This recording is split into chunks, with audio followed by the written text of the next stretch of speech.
Olá, meus alunos, tudo bem?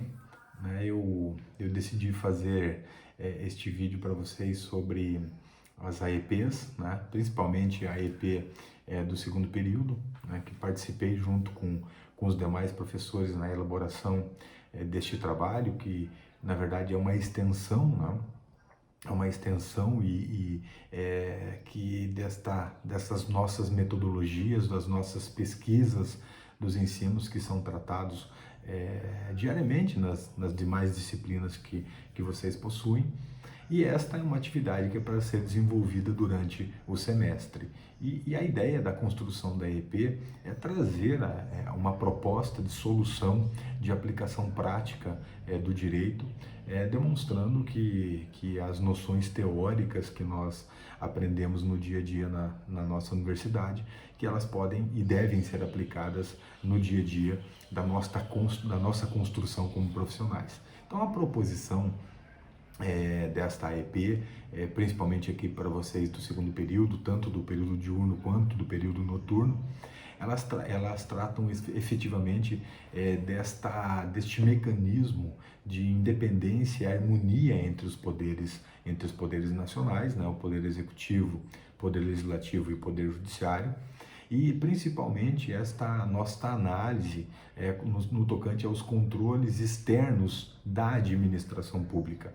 Né? Nós percebemos hoje um crescimento muito grande de órgãos que controlam a atividade pública, não ficando restrito apenas àquele controle constitucional, né, do Poder Judiciário e do Poder Legislativo. Então, a existência ou a coexistência de inúmeros órgãos de controle, né, que analisam os atos administrativos, e aí o objeto principal aqui da nossa AEP, que eu vou explicar de forma individualizada as hipóteses aqui de desenvolvimento de trabalho, que acredito que o professor Moacir já tenha feito a separação, o sorteio dos temas para vocês. Primeiro, quero fazer uma contextualização deste trabalho, né, qual é a ideia da AEP e principalmente desta análise das esferas de controle da administração pública. Então, primeiro, nós temos que contextualizar, compreendendo constitucionalmente que estamos vivendo e convivendo num Estado democrático de direito,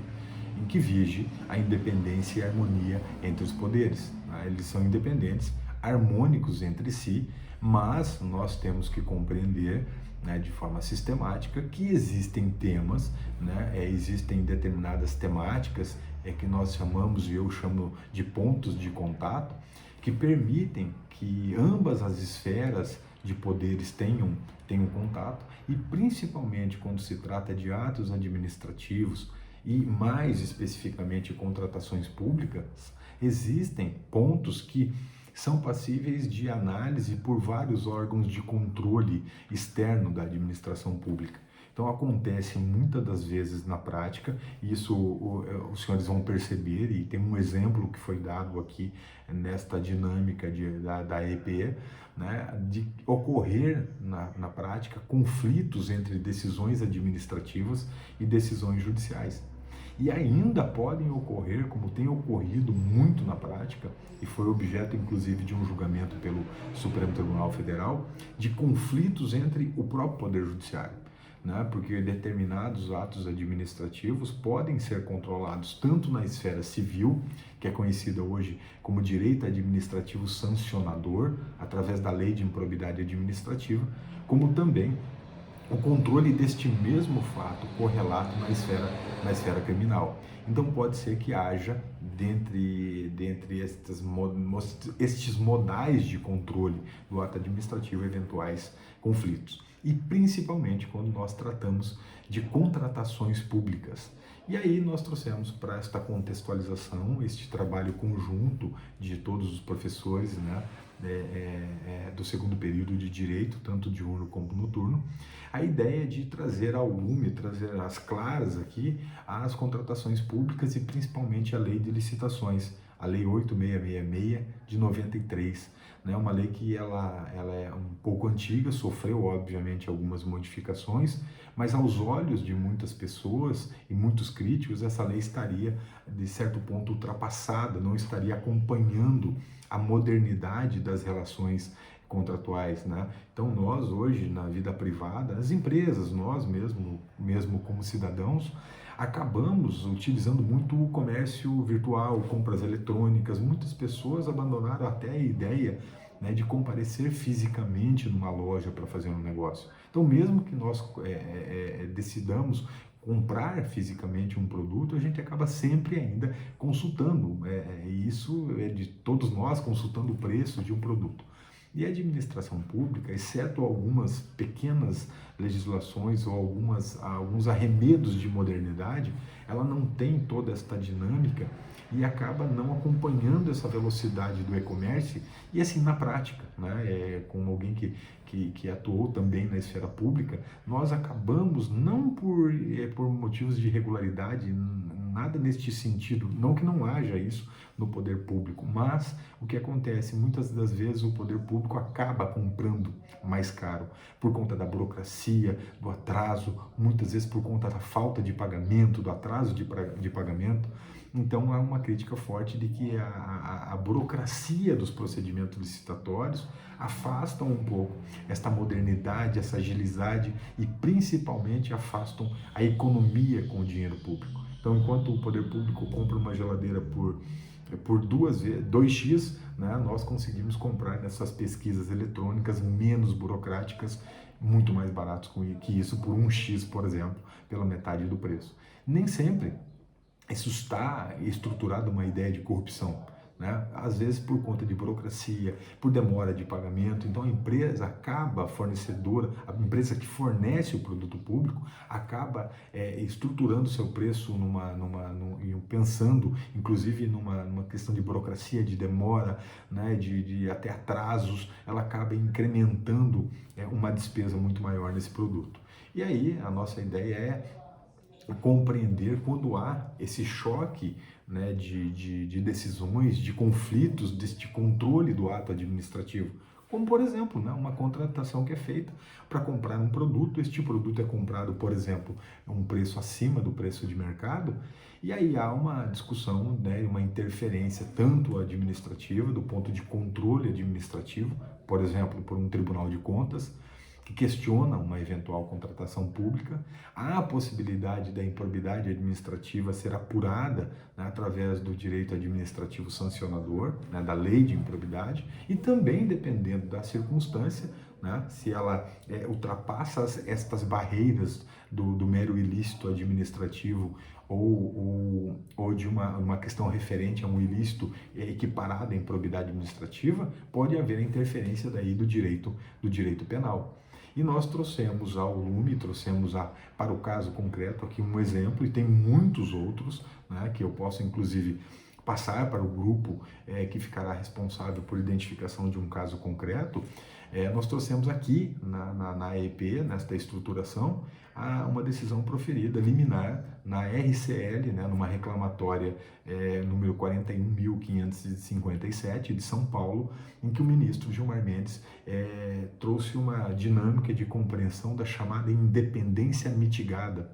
Ou seja, ele começou a entender que, apesar de haver harmonia e independência entre os poderes e também, principalmente, entre os órgãos de controle externo da administração pública, tribunais de contas, juízo civil, juízo criminal, há uma certa ligação e pontos de contato entre eles que permitem que um julgamento, por exemplo, na esfera criminal, fora daquelas hipóteses previstas de amarras, né, de fazer coisa julgada, que conceitos jurídicos, fatos jurídicos reconhecidos como lícitos, por exemplo, na esfera criminal, sejam transportados para a esfera civil ou da esfera do direito administrativo sancionador e seja motivador de um arquivamento, por exemplo, de uma ação de improbidade. É o que esta reclamação, né, que foi feita num caso concreto do Estado de São Paulo, né, e eu faço questão de disponibilizá-las aos senhores.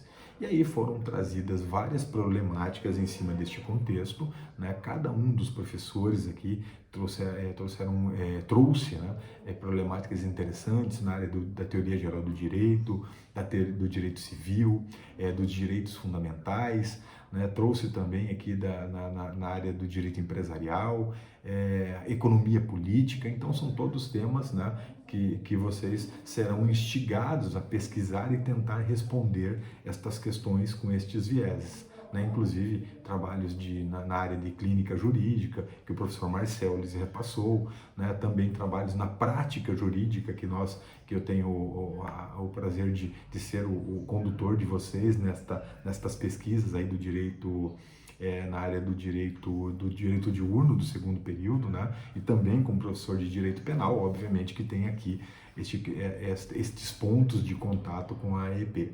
Então, a priori, né, nós dividimos aqui em 4 pontos principais que foram sorteados para cada um de vocês, né, ou para grupos específicos, só que existe um tema que é obrigatório para todo mundo. Né? Então, assim, é a abertura deste trabalho, né, que é dividido, na verdade, em 2 etapas. São 2 artigos jurídicos, um a ser entregue no primeiro bimestre e um artigo jurídico para ser entregue no segundo bimestre.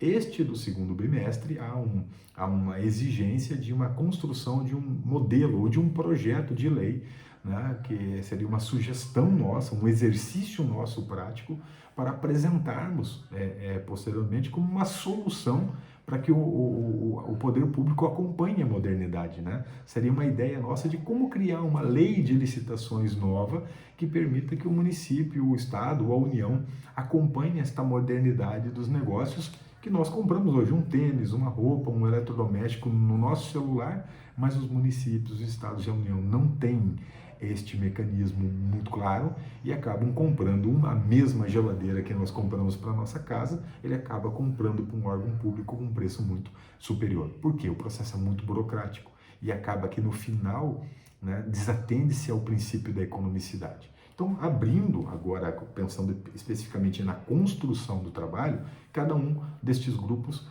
foi sorteado com um destes 4 temas. Um tema é obrigatório para todos vocês.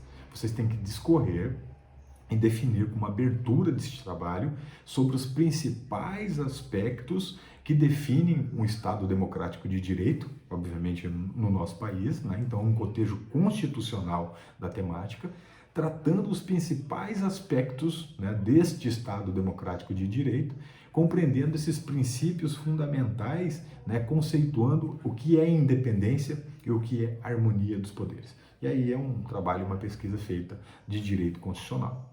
Na sequência, cada um desses, isso é obrigatório para todos, tá? Então deixando claro no sentido de orientação. Então todos os grupos farão esta introdução no trabalho. E aí, de acordo com o sorteio, o professor Moacir fez, né, gentilmente nos atendeu, temos a primeira temática, né, daí cada grupo aí se sinta orientado no seu tema. Então, o tema 1.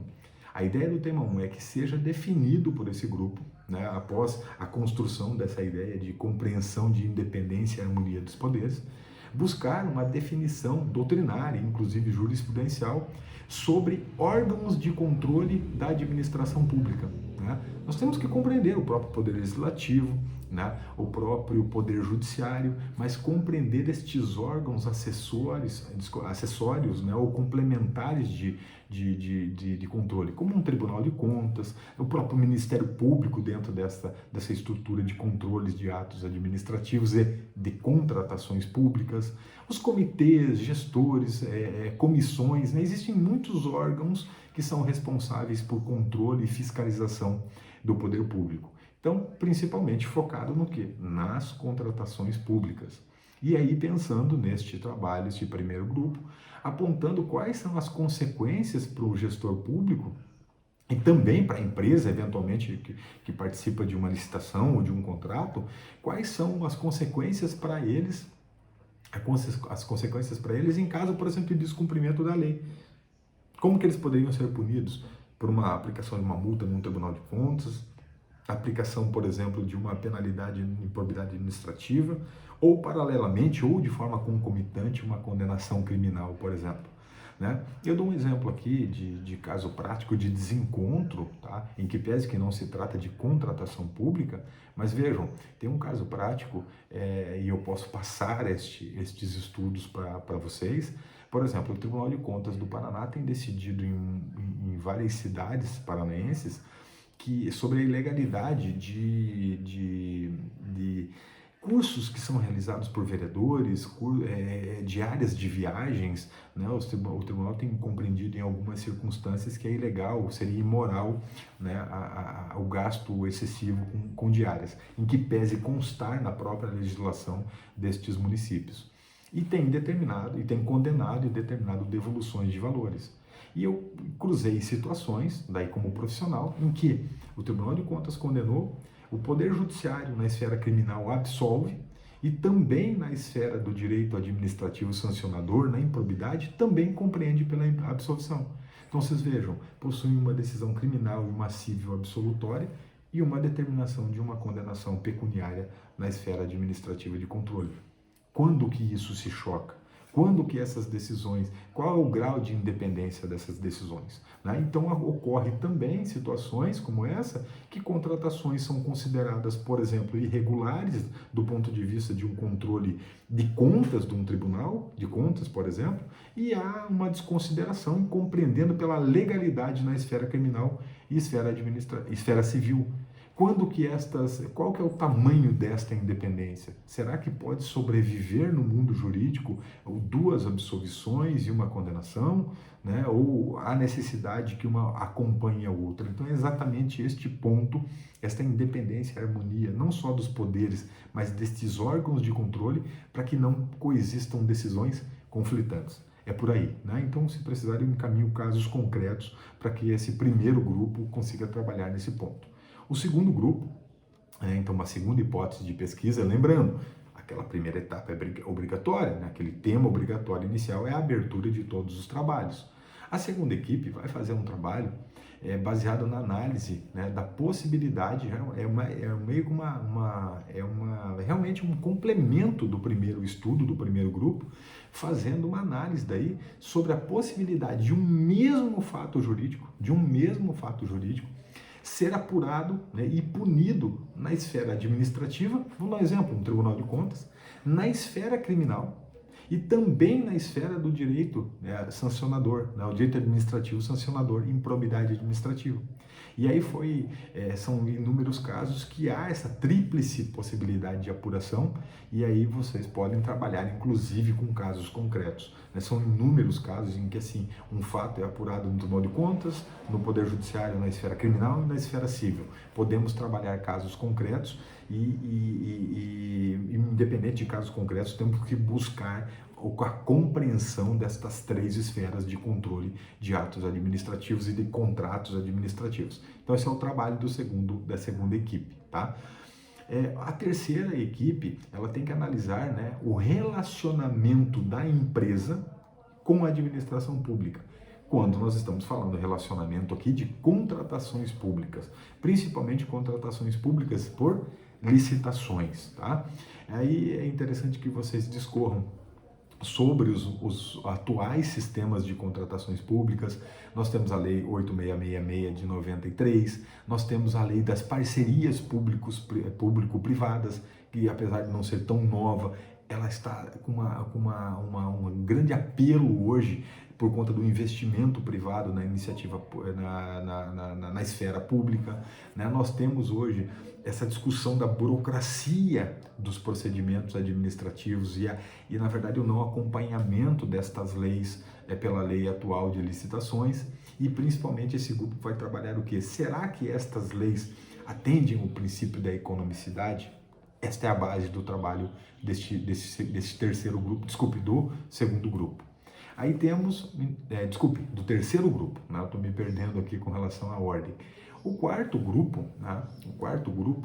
E fazendo só um retorno aqui rapidinho, esse terceiro grupo pode trabalhar direcionar a questão do e-commerce, tá? Esta é a análise do e-commerce para vocês perceberem como está rápida a evolução do e-commerce, deste comércio privado, e como a administração pública está lenta neste processo de atender a modernidade, principalmente visando as contratações mais em conta, as contratações que protejam o erário público, e as contratações que visem completar o que se entende por princípio da economicidade. Por fim, né, tem o último grupo, o quarto grupo, que vai estudar daí um âmbito já mais próximo aqui do que eu falei com vocês, né, daí mais afeta a minha disciplina, que vai analisar o direito penal e a improbidade administrativa. Vai colocar as duas lado a lado, compreendendo quando o direito penal faz coisa julgada na esfera do direito administrativo sancionador.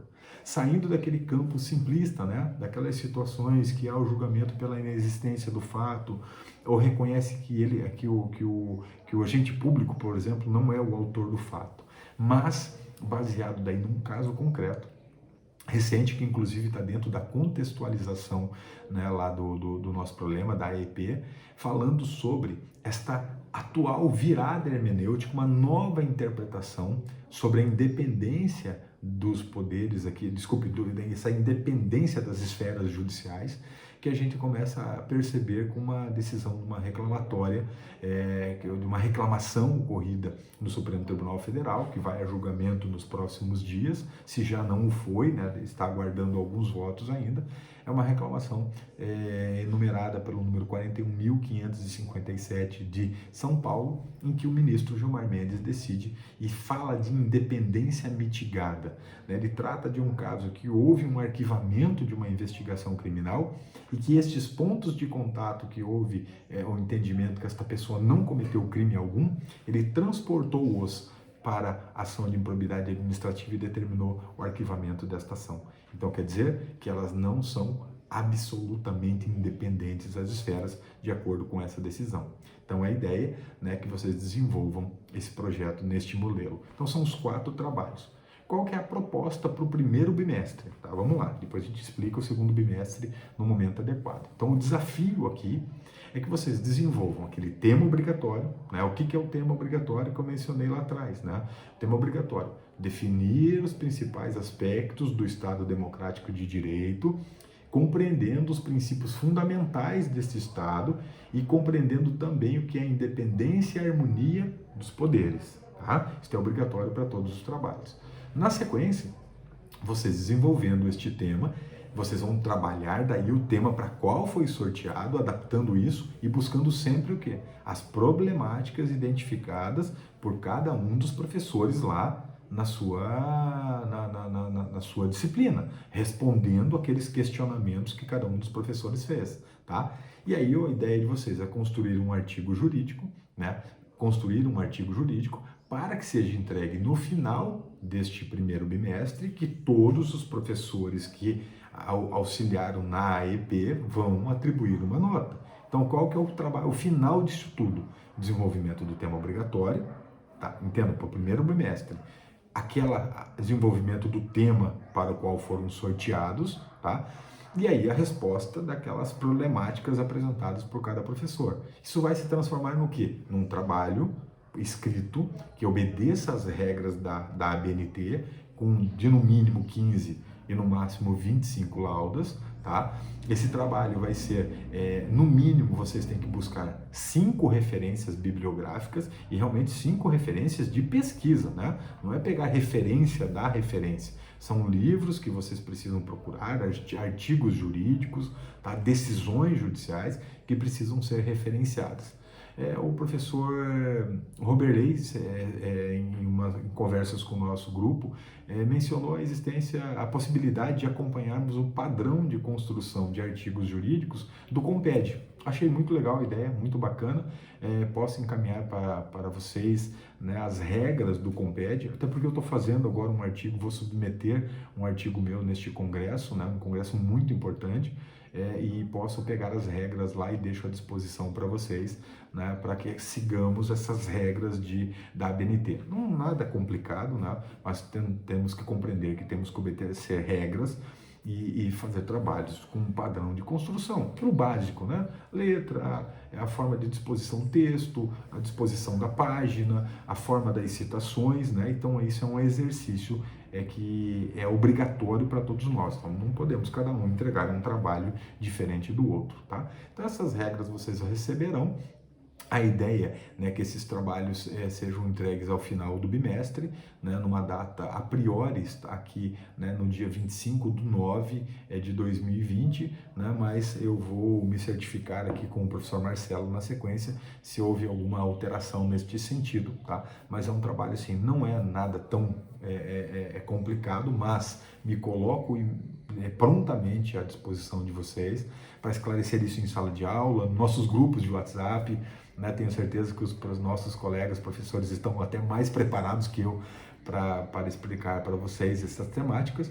Espero ter contribuído um pouquinho, né? Então eu passo aqui agora a este vídeo, não sei se ficou um pouquinho longo, mas eu acho que é suficiente para explicar para vocês a EP, e na próxima aula nós comentamos aí eventuais pontos de dúvidas.